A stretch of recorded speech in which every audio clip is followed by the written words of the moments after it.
Welcome everybody, Wild Willy here again. This is the first of my player home ranking videos. We're not going to rank them all top to bottom. I'm going to make the argument for each home I showcase on why it's the best one in the game. And we can fight it out in the comments. This is Myrwatch Tower, accessible right from the very beginning of the game. You can take a cart here.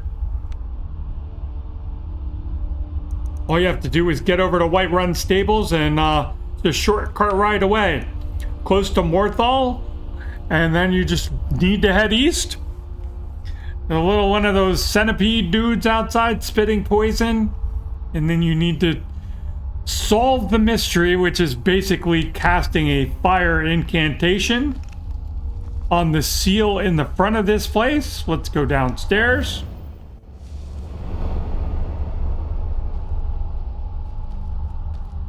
And it's yours.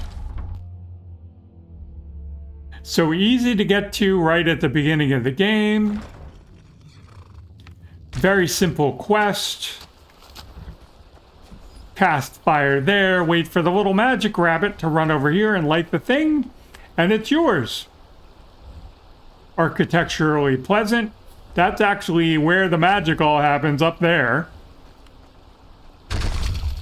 Going into the ground floor. You all know it, you all love it. Cozy home space. Pillows all over the floor.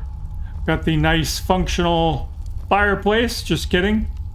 Table. We do have an oven, so if you're doing a survival nightmare playthrough, you can cook food. Bed for sleeping. I don't know if you can have children here because I just don't ever do that. I have a child in real life, and trust me, one is plenty. I don't need more in the virtual world. So anyway, very pleasant, very lovely, nice and open if you like that sort of thing. High ceilings.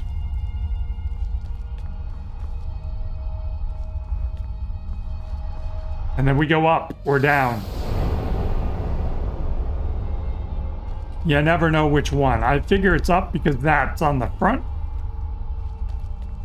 And we have everything that we need. You have a bunch of armor mannequins.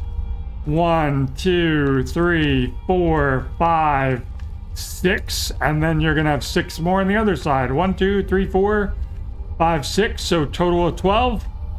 Neat little tip on torches. You can drop them on the ground and they will continue to burn.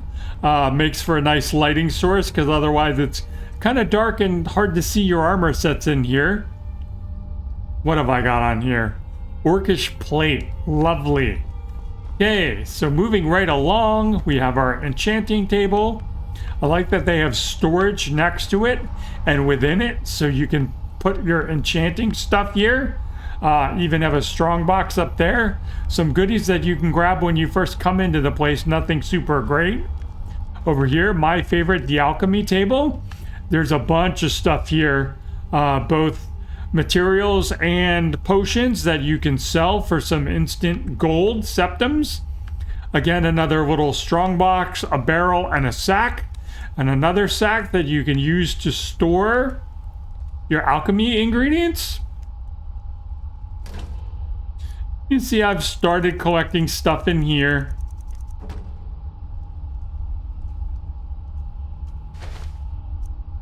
And just some basic building supplies in there. Did I put anything? Yeah, the satchel, I have stuff that I use more often. These are for my enchanting potions. Fortify destruction, fortify smithing, fortify enchanting. That's what all this stuff is. Oh, and paralysis. Then we have the pièce de résistance. Hard to not rank this house highly, given that it's got the 11 indoor planting slots. I have this set up to do the ingredients in the proper proportions for the potion of fortify carry weight. So we have the scaly foliota, the more tapenella, and then the creep cluster. And when you get here, all you need are 5 more tapenella, which you should easily be able to grab along the road around Riverwood on your way to Whiterun. before and after Riverwood. And then you're going to have creep cluster and scaly foliota here. You just have to harvest them once and then tear up the planting beds and replant what you get from the first crop there, and plant your more tapanella, and you will be rich. You can also come here from the beginning of the game and it will have bear pelt, some leather. You can craft iron ingots. You can craft a backpack right away. We got our tanning rack, smelter, forge, grindstone, workbench, and then we also have a staff enchanter over here. You do have a couple of the little heart stones, and there are a couple of staves here that you can practice on.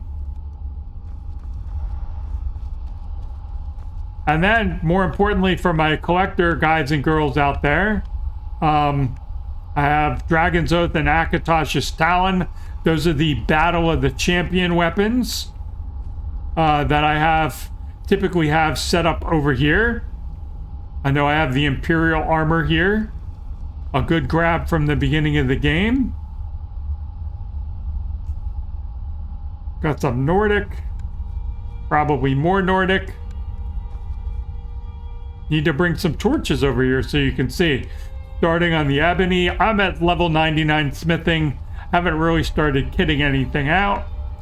But that is the big argument here for making this place #1. So you have the indoor crafting and farming spots. Everything is conveniently located. If you're a loot goblin like me and you like farming up the custom armor sets, 12 display racks are plenty of places to put them. You do have more specific play racks if you're going through and grabbing certain particular, legendary items from within the game. You have places to display them, which for the completionists out there, very nice. Like we have our maths slots here. And then just more generic weapon slots. So everything you need, nothing that you don't, in a compact little space, accessible from the beginning of the game. Makes a great player home, makes a great crafting, enchanting, smithing, whatever you want to do, you could do it here. And that wraps it up. That is my argument for why Myrwatch Tower is the best player home in the game. Thumbs up if you enjoyed this and want to see more. Bite me in the comments if you have a favorite. I will make sure I showcase them all as well. See you all in the next one.